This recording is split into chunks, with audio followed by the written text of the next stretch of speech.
आज के इस लेक्चर के अंदर हम देखेंगे राजस्थान बोर्ड की कक्षा 10 अध्याय संख्या 3 का अंतिम पाठ राजस्थान में प्रजामंडल आंदोलन। इस आंदोलन के संस्थापक, सन और प्रमुख जो प्रजामंडल आंदोलनों के नाम हम आज ट्रिंग के माध्यम से देखेंगे। तो इस वीडियो को आप शुरुआत से लास्ट तक यानी अंत तक जरूर देखें, क्योंकि आपने अगर स्किप किया तो बीच का कुछ भी पार्ट आपके समझ में नहीं आएगा। इस कारण इस पार्ट को शुरुआत से लास्ट तक देखें। और आज का पार्ट ये विद्यार्थियों के साथ साथ में उन मित्रों या साथियों के लिए भी लाभान्वित होगा जो कंपटीशन एग्जाम की तैयारी कर रहे हैं। इसको ऐसे सरल ट्रिक के माध्यम से आपको बताऊंगा जो आज तक आपने नहीं सुनी होगी, और इसको याद रखने के बाद फिर आप कभी भी इसमें कन्फ्यूजन नहीं होंगे, भूलोगे नहीं। तो नमस्कार मित्रों, मैं हूं अशोक कुमार और आपका मेरे चैनल कबीर क्लासेज 58 में स्वागत है। चैनल को सब्सक्राइब करें और सब्सक्राइब करने के साथ साथ वीडियो को लाइक ज़रूर करें। तो अब आपका समय नष्ट नहीं करते हुए हम सीधा मुद्दे पर आते हैं। तो राजस्थान में प्रजामंडल आंदोलन। अब प्रजामंडल आंदोलन क्या थे? प्रजामंडल आंदोलन जो आम नागरिकों के क्या थे? लोकतांत्रिक संगठन थे। यानी प्रजामंडल क्या है? आम नागरिक थे, उन आम नागरिकों के क्या थे? लोकतांत्रिक संगठन थे। यानी 20वीं शताब्दी में प्रारंभिक जो दशकों में राजस्थान के विभिन्न भागों में सामंती अत्याचार और शोषण के विरुद्ध अनेक आंदोलन शुरू हो गए थे। किंतु इन आंदोलनों का उद्देश्य क्या था? देखो, ये आंदोलन शुरू हुए थे, ये आंदोलन कोई आज़ादी प्राप्त करने के लिए नहीं प्रारंभ हुए थे। इन आंदोलन का मुख्य उद्देश्य वो था केवल भू राजस्व यानी जमीन की जो कर की दर है, जिस कर की दर में जो वृद्धि की गई थी उसको कम करना। और सामंती लोग जो राजस्थान में जो सामंती व्यवस्था है, अंग्रेजी शासन व्यवस्था के आने के बाद में जो सामंतों का शोषण है वो दिनों दिन बढ़ता जा रहा था, जनता के ऊपर उनके अत्याचार बढ़ते जा रहे थे। इन अत्याचारों से मुक्ति प्राप्त करना यानी इनको समाप्त करना, यही मुख्य लक्ष्य इन जो स्थानीय क्षेत्रों के अंदर जो भी राजस्थान के विभिन्न भागों के जो निवासी थे या जो भी विभिन्न क्षेत्र थे उनके लोगों का यही एकमात्र लक्ष्य था। जब पूरे भारत के अंदर यानी अखिल भारतीय स्तर पर जब राजनीतिक चेतना फैल रही थी, राजस्थान भी इससे अलग नहीं रह सकता, तो राजस्थान के अंदर भी जागृति आई थी। और यही जागृति राजस्थान के अलग अलग क्षेत्रों में कुछ संगठन थे या संस्थाएं कह सकते हैं जो राजस्थान के अंदर जन जागृति का कार्य कर रही थी। उनमें राजस्थान सेवा संघ और राजस्थान मध्य भारत सभा जैसी देशी रियासतों के अंदर ये राजनीतिक जागृति देने का जो कार्य कर रही थी। और इस कार्य में महत्वपूर्ण इनका योगदान भी रहा और काफ़ी कुछ इस क्षेत्र में ये सफल भी रहे थे। और इधर क्या था, जो ब्रिटिश प्रांत के जो कांग्रेसी कार्यकर्ता थे या और भी जो यहाँ के मुख्य लीडर्स थे या यहाँ के जो राजनीतिक चेतना जगाने वाले नेता थे, वो भी राष्ट्रीय स्तर के नेताओं से संपर्क में थे। यानी राजस्थान के स्वतंत्रता प्रेमी थे वो जो कांग्रेसी कार्यकर्ता हैं, जो ब्रिटिश प्रांतों के कांग्रेसी कार्यकर्ता थे, उनसे निरंतर संपर्क में रहे और अपने को लगातार अपडेट्स करते रहे, खुद भी अपडेट्स होते रहे और जनता को भी जागृत करते रहे। 1920 में कांग्रेस द्वारा देशी रियासतों के आंतरिक मामलों में हस्तक्षेप न करने का प्रस्ताव पारित होने से राजपूताना के राष्ट्रवादी लोगों को मायूस होना लगा। यानी यहाँ के जो भी राष्ट्रवादी है वो ब्रिटिश प्रांतों के कांग्रेस कार्यकर्ता उनके साथ में निरंतर संपर्क में थे और वो निरंतर उनसे इस बारे में रिक्वेस्ट कर रहे थे कि कांग्रेस जो देशी रियासतें उनके आंतरिक मामलों में भी हस्तक्षेप करें और यहाँ की जनता को जो सामंतों के अत्याचार और शोषण से मुक्ति दिलवाए और उनके ऊपर जो भूकर व्यवस्था है या जो लगान है या लाग बाग का जो दबाव डाला गया उस दबाव को कम करने में क्या करें, उनकी मदद करें, कांग्रेस सीधा हस्तक्षेप करे। लेकिन जब कांग्रेस ने 1920 के अंदर ऐसा प्रस्ताव पारित कर दिया कि वो आंतरिक मामलों में यानी जो देशी रियासतें उनके आंतरिक मामलों में वो कोई हस्तक्षेप नहीं करेंगी, इसका मुख्य कारण भी यही था कि कांग्रेस का अभी मानना था कि अभी सिर्फ हमें अंग्रेज़ों से ही लड़ना है। एक तरफ अंग्रेज और दूसरी तरफ रियासतें हो जाएगी तो स्थिति बहुत विकट हो जाएगी और कांग्रेस दोनों ही समस्याओं का सामना नहीं कर पाएगी। दूसरा भी अभी तक कांग्रेस के अंदर इस जमींदार वर्ग या शासक वर्ग से जुड़े लोगों का भी प्रभुत्व था या उनसे सहानुभूति रखने वाले लोगों का इसमें प्रभुत्व था। लेकिन इसी दरमियान 1927 में अखिल भारतीय देशी राज्य लोक परिषद की स्थापना हुई और इसकी स्थापना होने के बाद राजनीतिक कार्यकर्ताओं को एक ऐसा मंच मिल गया जहां वे अपनी बात रख सके, क्योंकि यहाँ इसका नाम ही क्या रखा, अखिल भारतीय देशी राज्य लोक परिषद। तो इसमें सदस्य भी कहाँ के होंगे, जो देशी रियासतें थे उनके लोग ही इसके सदस्य होंगे और वो एक मंच पर एकत्रित होकर के अपने विचारों का आदान प्रदान कर सकेंगे। तो यहीं से क्या हुआ, जो देसी रियासतें हैं उन देसी रियासतों के अंदर जो सक्रिय राजनीति है, उस सक्रिय राजनीति का काल यहीं से प्रारंभ हुआ था। वैसे इससे पहले भी जो देसी रियासतें उनके अंदर भी राजनीतिक हलचल चल रही थी। और इधर प्रथम विश्व युद्ध से लौटे सैनिकों ने जो अपने विवरण लिखे, इधर जो रॉलेट एक्ट लाया गया और 1920 का जो असहयोग आंदोलन है, उन सभी घटनाओं ने भी राजस्थान कह सकते हैं या फिर जो रियासती क्षेत्र है वहाँ पर चेतना डालने का, राजनीतिक जागृति जगाने का कार्य किया था। लेकिन जब 1927 में अखिल भारतीय देसी राज्य लोक परिषद की स्थापना हो गई, तो फिर क्या हो गया, जो एकीकृत संगठन का अभाव यहाँ था, वो अभाव भी अब क्या हो गया, संपूर्ण हो गया। अब सिर्फ इसी चीज़ की कमी थी कि व्यवस्थित आंदोलन का श्री गणेश किया जाए, और वो यहीं से प्रारंभ हो गया। क्योंकि इससे पहले कांग्रेस जब आंतरिक मामलों में, जो यानी देसी रियासतों के आंतरिक मामलों में हस्तक्षेप की नीति पर चल रही थी, और वो सिर्फ राष्ट्रवादी गतिविधियां के अंदर क्या करती थी, खादी के प्रयोग का प्रचार करती थी और सामाजिक सुधार के कार्य करती थी, यहीं तक उसने अपने को सीमित कर दिया था।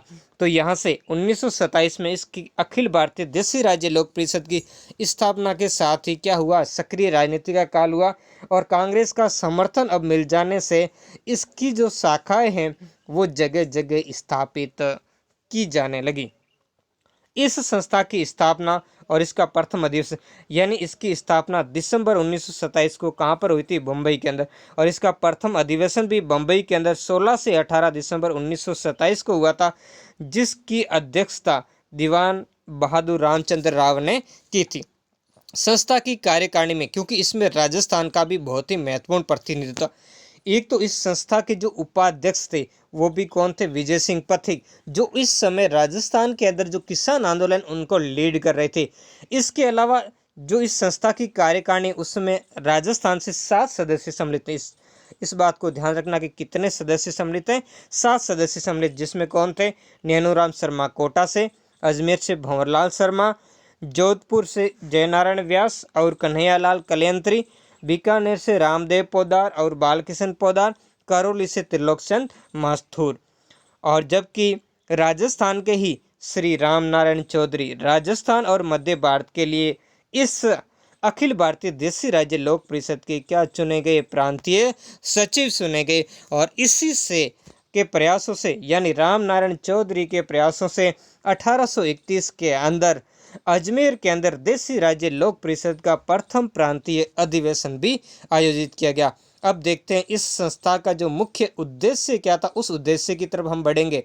तो इस संस्था का जो मुख्य उद्देश्य था वो ये था कि जो भारत की देसी रियासतों में वैध और शांतिपूर्ण उपायों से वहाँ के राजाओं की छत्रछाया में उत्तरदायी सरकार की स्थापना करना, क्योंकि अभी तक अंग्रेजों से समस्या चल रही थी, उनसे संघर्ष चल रहा था। इस कारण जो देसी राज्य लोक परिषद, वो भी अभी जो देसी रियासत हैं उनसे सीधा टकराव या उनके शासकों से सीधी शत्रुता मोल अभी नहीं लेना चाहती थी। लेकिन इसी दरमियान एक महत्वपूर्ण घटना घट गई। 1938 की ये बात है। 1938 में कांग्रेस के हरिपुरा अधिवेशन में, जिसकी अध्यक्षता सुभाष चंद्र बोस ने की थी, में देसी राज्यों के आंदोलन को समर्थन देने का एक प्रस्ताव पास हो गया।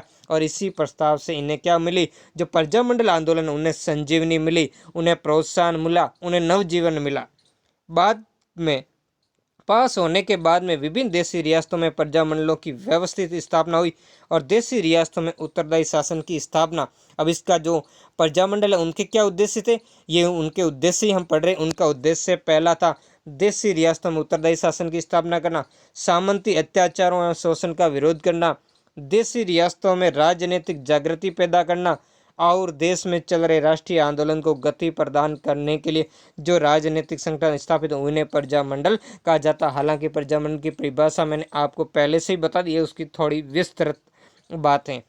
राजस्थान की सभी रियासतों में अपने अपने प्रजामंडल कार्यरत थे।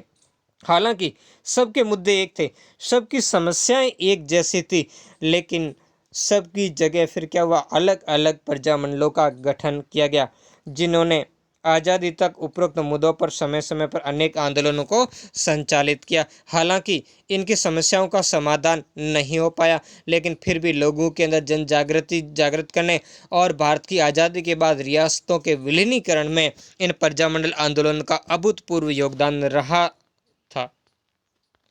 अब हम देखेंगे प्रमुख प्रजामंडलों की स्थापना और उनके संस्थापक और किस वर्ष स्थापना हुई, और इसके बाद मैं आपको ट्रिंग के माध्यम से इन सब के बारे में जानकारी दूंगा। बहुत ही महत्वपूर्ण लगने वाली, और इस पार्ट को बिल्कुल भी इग्नोर करें। बिल्कुल शांतिपूर्वक और गहनता से एक बार से समझ में नहीं आए तो 2 से 3 बार इसको अपने दिमाग में बिठा ले, और उसके बाद ये बात आपके दिमाग से कभी भी नहीं हटेगी। तो सबसे पहले एक बार नज़र लगा लेते हैं इन पर कि जयपुर प्रजामंडल की स्थापना 1921 में जमनालाल बजाज व कपूर चंद पाटनी ने की थी। बूंदी प्रजामंडल की स्थापना 1931 में कांतिलाल ने की थी। हाड़ौती प्रजामंडल की स्थापना 1934 में पंडित नैनूराम शर्मा ने की थी। मारवाड़ प्रजामंडल की स्थापना 1934 में जयनारायण व्यास ने की थी। सिरोही प्रजामंडल की स्थापना 1934 में वर्दी शंकर त्रिवेदी ने।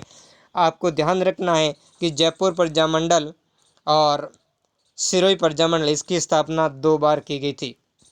बीकानेर प्रजामंडल की स्थापना 1936 में मगाराम वेद ने की थी। कोटा प्रजामंडल की स्थापना 1929 में पंडित नैनूराम शर्मा ने की थी। मेवाड़ प्रजामंडल की स्थापना 1938 में माणिक्यलाल वर्मा ने की थी। अलवर प्रजामंडल की स्थापना 1938 में हरिनारायण शर्मा ने की थी। भरतपुर प्रजामंडल की स्थापना 1938 में किशनलाल जोशी ने की थी। शाहपुरा प्रजामंडल की स्थापना 1938 में रमेश चंद्र ओझा ने की थी। धौलपुर प्रजामंडल की स्थापना 1938 में ज्वाला प्रसाद जिज्ञासु ने की थी। करौली प्रजामंडल की स्थापना 1938 में त्रिलोकनाथ माथुर ने की थी। किशनगढ़ प्रजामंडल की स्थापना 1939 में कांतिलाल चौथानी ने की थी। और जैसलमेर प्रजामंडल की स्थापना 1945 में मिठालाल व्यास ने की थी।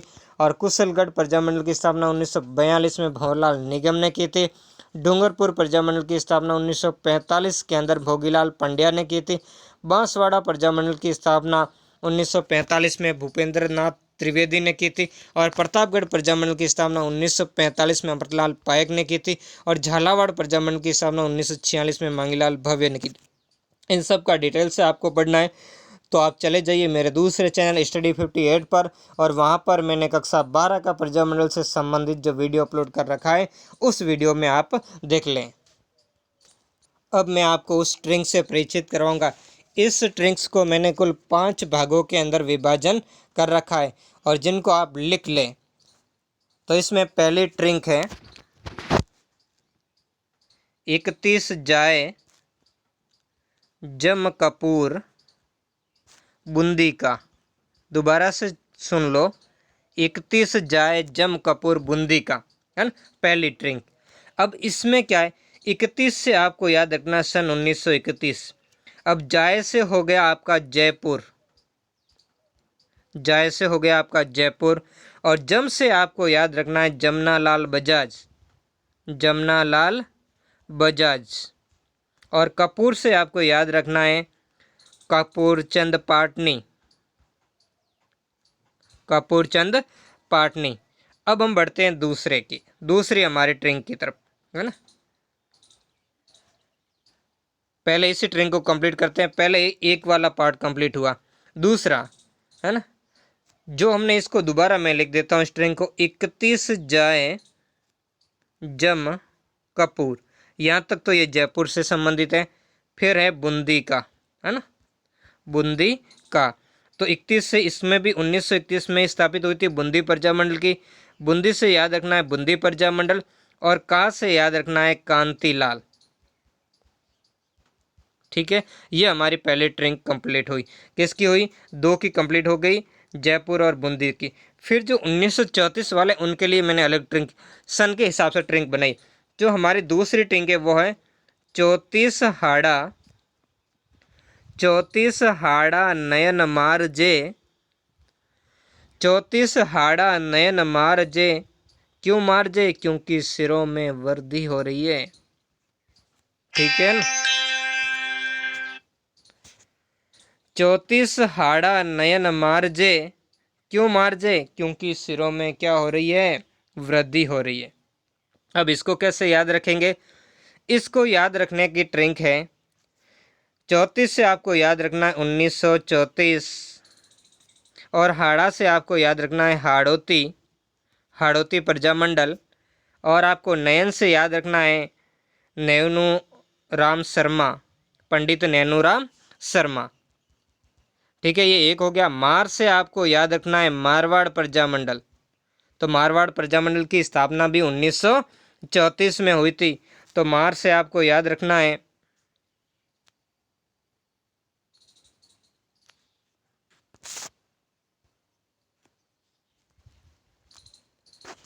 मार से क्या याद रखना है, मारवाड़ प्रजामंडल।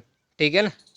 और फिर अगला मार जे से आपको याद रखना है, मार से हो गया मारवाड़ प्रजामंडल, जे से हो गया जय नारायण व्यास, और अगला है सिरों में वर्दी, सिरों में या में खाली है, सिरों से याद रखना है सिरोही, और वर्दी से याद रखना है वर्दी शंकर त्रिवेदी। तो ये हमारी दूसरी ट्रेन कंप्लीट हो गई। अब हम बढ़ेंगे तीसरी ट्रेन की तरफ, यानी 5 तक हमारे प्रजामंडल कंप्लीट हो गए। अब 1936 के अंदर स्थापित जो प्रजामंडल हैं उनकी तरफ हम बढ़ेंगे। तो ये ट्रेन थोड़ी बड़ी है, क्योंकि इसको थोड़ा ध्यान से आप याद रखना। तो हमारी जो अगली ट्रिंक है, ट्रिंक नंबर 3,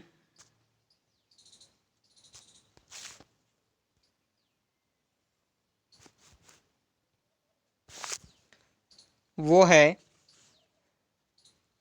जब अगली ट्रिंक से इसको जोड़ करें कि 34 हड़ा नैन मारजे सिरों में वर्दी, और वर्दी हुई तो क्या हुआ 36 बीज जमगा। क्या हो गया 36 बीज जमगा। इसको कैसे, 36 से आपको याद रखना 1936 में, और 1936 में 2 प्रजामंडल की स्थापना हुई थी। तो 20 से आपको याद रखना है बीकानेर प्रजामंडल, और आपको जय से याद रखना है जयपुर प्रजामंडल, क्योंकि जयपुर प्रजामंडल की 3 प्रजामंडल जिसकी 2 बार स्थापना हुई थी, उन तीनों के बारे में हम देखेंगे। जैसे जयपुर है, उसके बाद हम सिरोही के बारे में भी देखेंगे। और जम से याद रखना है जमनालाल बजाज। क्या याद रखना है, जमनालाल बजाज। यानी इसकी स्थापना किसने की थी, जो दोबारा स्थापित हुआ था उसकी भी स्थापना की थी जमगा, है ना। जमगा से मतलब जमनालाल बजाज ने इसकी स्थापना की थी। और मग्गा से याद रखना बीकानेर प्रजामंडल की स्थापना किसने की थी, मग्गाराम वेद ने की थी। अब हम बढ़ेंगे अगले ट्रिंक। ये ट्रिंक थोड़ी बड़ी है, क्योंकि इसमें काफ़ी सारा मैटर और काफ़ी सारे कलेक्ट हैं इसमें। और इस ट्रिंक का नाम है ना, पहला 36 बीज जमगा, तो अब क्या होगा, अब यही होगा 34 ट्रिंक।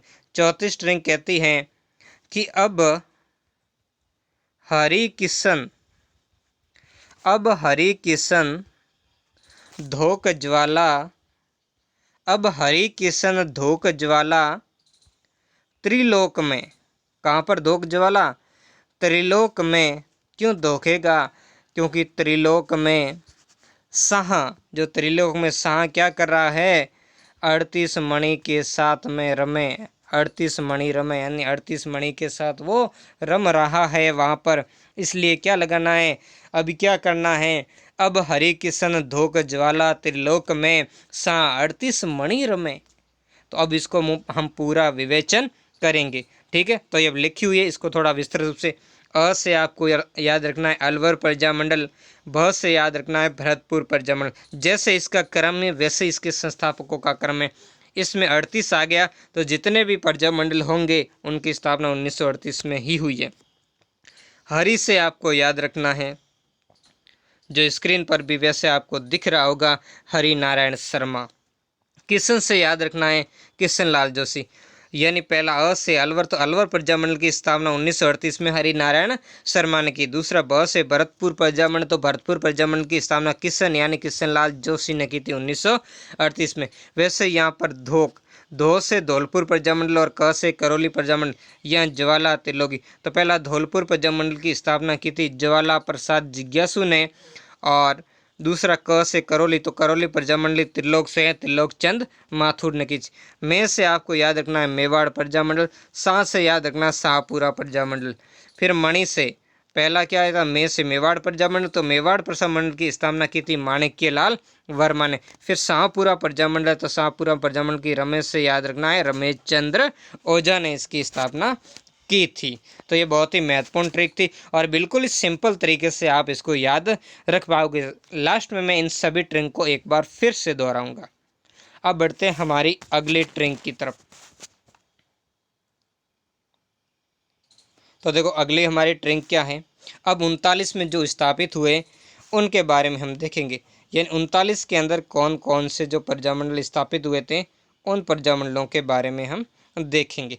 तो अगली हमारी जो ट्रिक है कि 39 कोट, क्या ट्रिक है, 39 कोट नया किस 39 कोट नया किस कांति सिरे गो भाई। जो 39 कोट नया किस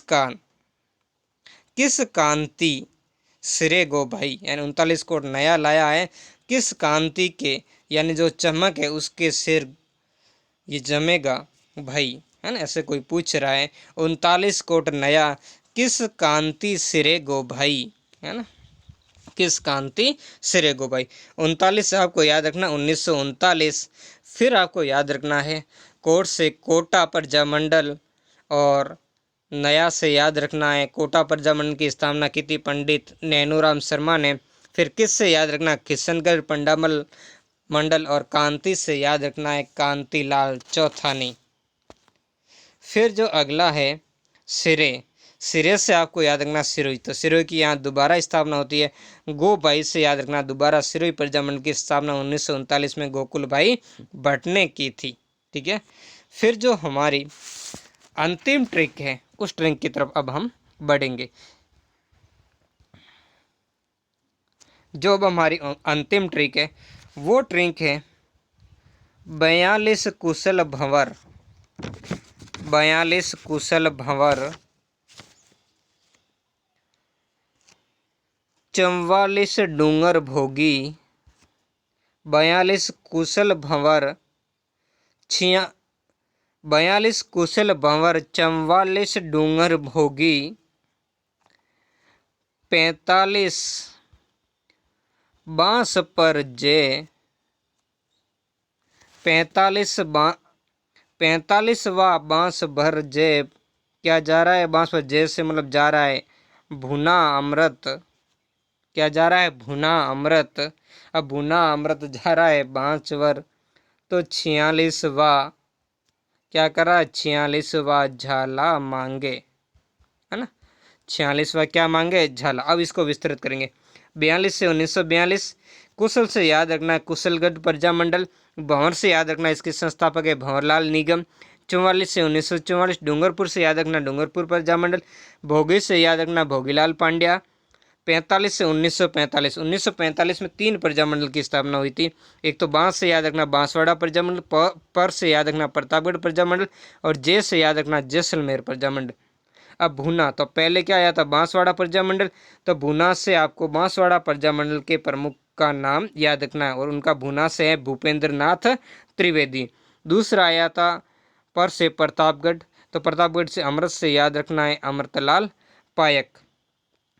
तो अमृत मीठा, यहाँ एक और लिखना भूल गया, भूना अमृत मीठा, ठीक है ना। जैसे जैसलमेर प्रजामंडल, और मीठा से हो जाएगा मीठा लाल व्यास।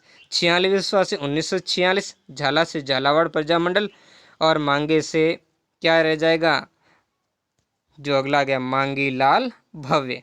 ठीक है, तो इस तरीके से ये ट्रिक थी। इस ट्रिक को मैं दोबारा रिपीट कर दूंगा। अगर ये ट्रिक याद नहीं रहे, अगर आपको इसके संस्थापक नहीं याद रखना, केवल प्रजामंडल उनका सन याद रखना, तो उसकी ट्रिक भी मैं अभी आपको बोलूँगा, वो भी आप याद रख सकते हैं। ठीक है, तो पहले इस ट्रिकों को सारों को मैं दोबारा से बोल लेता हूँ। पहली ट्रिक 31 जाए जम कपूर बूंदी का, 34 हाड़ा नयन मारजे सिरों में वर्दी। तीसरी ट्रिक अब हरि किशन धोक ज्वाला त्रिलोक में, सहा 38 मणि रमे। अगली चौथी ट्रिक 39 कोट नया किस कांति सिरे गो भाई। अगली ट्रिंक 42 कुशल भंवर, 44 डूंगर भोगी, 45 बांस पर जय भुना अमृत मीठा और 46वां झाला दे। 46वां क्या दे? झाला दे। इसके बीच में एक ट्रिंक और रह गई थी 1936 वाली, तो 1936 की ट्रिंक है 36 बीज जमगा। ठीक है, अब देखो आपको इस तरीके से याद नहीं, इसके ये साथ में याद नहीं रखना तो भी आप याद रख सकते हो। उसकी भी अलग अलग ट्रिंक है ना। तो उसकी ट्रिंक है क्या है? 31, पहली ट्रिंक हो जाएगी 31 बुद्ध की जय, दूसरी ट्रिंक हो जाएगी 34 हाड़मार सिर, तीसरी ट्रिंक हो जाएगी 36 जयबी का, चौथी ट्रिंक हो जाएगी अब धोख मार लो 38 मेवासा, पांचवी ट्रिंक हो जाएगी किसको सिर 39 में जय प्रजा, और छठी ट्रिंक हो जाएगी 44 कुशल 45 डूबे लो 42 कुशल 44 डूबे लो 45 बाँच पर जय और 46 वो झाला दे कि मुझे भी लेकर जाना। आप वैसे याद करो या ऐसे याद करो, कैसे भी आप करके याद करना है। हमें इतना ही याद रखना है कि हमारा लक्ष्य है कि हम इसको किस तरीके से याद रख सकते हैं। अब इसकी जो आगे की जो निष्कर्ष है वो पढ़ते हैं। तो प्रजामंडल जो आंदोलन है उसकी जो सबसे बड़ी उपलब्धि क्या थी? उसकी सबसे बड़ी उपलब्धि ये थी कि इसमें महिलाओं ने घर की चार दीवार से बाहर निकलकर पुरुषों के बराबर खड़ा कर दिया। अब तक महिलाओं की कहीं राजनीतिक हिस्सेदारी नहीं थी, नहीं किसी वो राजनीतिक मंच में भाग लेती थी, यानी घर की चार दीवारी के अंदर भी वो कैद थी। तो अब वहाँ से बाहर निकाल करके महिलाओं के अंदर भी जागृति आई और वो भी पुरुषों के साथ में कंधे से कंधा मिला करके उनका सहयोग करने लगी, यानी साथ देने लगी। अनेक महिलाओं ने आंदोलन में सक्रिय रूप से भाग दिया और गिरफ्तारियां भी। इन महिलाओं के बारे में जैसे जयपुर प्रजामंडल के अंदर भाग लेने वाली महिलाओं में रमा देवी देशपांडे, सुशीला देवी, इंदिरा देवी और अंजना देवी चौधरी। अंजना देवी चौधरी गिरफ्तार होने वाली, ये राजस्थान के अंदर गिरफ्तार होने वाली पहली महिला थी। इसके अलावा भारत छोड़ो आंदोलन के दौरान जोधपुर से भी काफ़ी सारी महिला, ये इन महिलाओं के नाम कंपटीशन एग्जाम की दृष्टि से भी बहुत ही महत्वपूर्ण है क्योंकि ये RS प्री में भी पूछा जा चुका है। तो जोधपुर से कौन कौन सी महिलाओं ने भाग लिया था भारत छोड़ो आंदोलन के दौरान? गौरजा देवी थी, सावित्री देवी भाटी यही आया था, सिरे कंवल व्यास, राजकौर व्यास, इन्होंने गिरफ्तारियां दी। अब उदयपुर में कौन सी महिला ने भाग लिया था? इसमें माणिक्यलाल की वर्मा की पत्नी थी नारायण देवी ने अपने 6 माह के पुत्र को गोद में लिए हुए जेल गई थी। यानी अब इनके लिए डबल समस्या हो गई क्योंकि पहले तो पुरुषों से और अब महिलाओं से दोनों से निपटना था। तो यहाँ की रियासतों के लिए भी अब वो आसानी वाली बात नहीं रही थी। और प्रजामंडलों के कार्यकर्ताओं ने इसके साथ साथ में सामाजिक सुधार, शिक्षा के प्रचार, बेकार उन्मूलन तथा दलित आदिवासियों के उत्थान पर विशेष ध्यान दिया और इसके लिए इन्होंने महत्वपूर्ण कार्य भी किए थे। इन संगठनों ने उत्तरदायी संघर्ष के लिए जो आंदोलन चलाए जिससे राजशाही और सामंती शोषण में दबी राजस्थान की जनता में राजनीतिक जन जागृत हुई और इससे वो इस संघर्ष करने को तैयार हो गई। जिन्होंने अब तक इनको नियति मान ली या बड़े लोगों का जो दमन है अपनी मजबूरी मान ली, तो अब वो क्या कर सके, घर से बाहर निकल करके इन अत्याचार और इन अन्यायों का क्या करने लगे, विरोध करने की उनमें हिम्मत बढ़ी। 1938 ईस्वी से पहले देशी रियासतों की जनता का राष्ट्रीय आंदोलन के साथ प्रत्यक्ष सामंजस्य नहीं था। यहाँ कुछ रचनात्मक कार्य ही होते थे और कुछ गांधीवादी कार्य आदि में ये लोग यहाँ के व्यस्त रहते थे और इस कारण यहाँ के शासकों का जो दमनकारी रवैया भी इन लोगों के प्रति था और इन्होंने जो खादी का प्रचार है, स्वदेशी शिक्षण संस्था आदि को भी क्या कर रखा था, प्रतिबंधित कर रखा था। यानी इससे पहले हम देखेंगे कि जो यहाँ का आंदोलन है वो कुछ सीमित था और शिथिल यानी कमजोर था।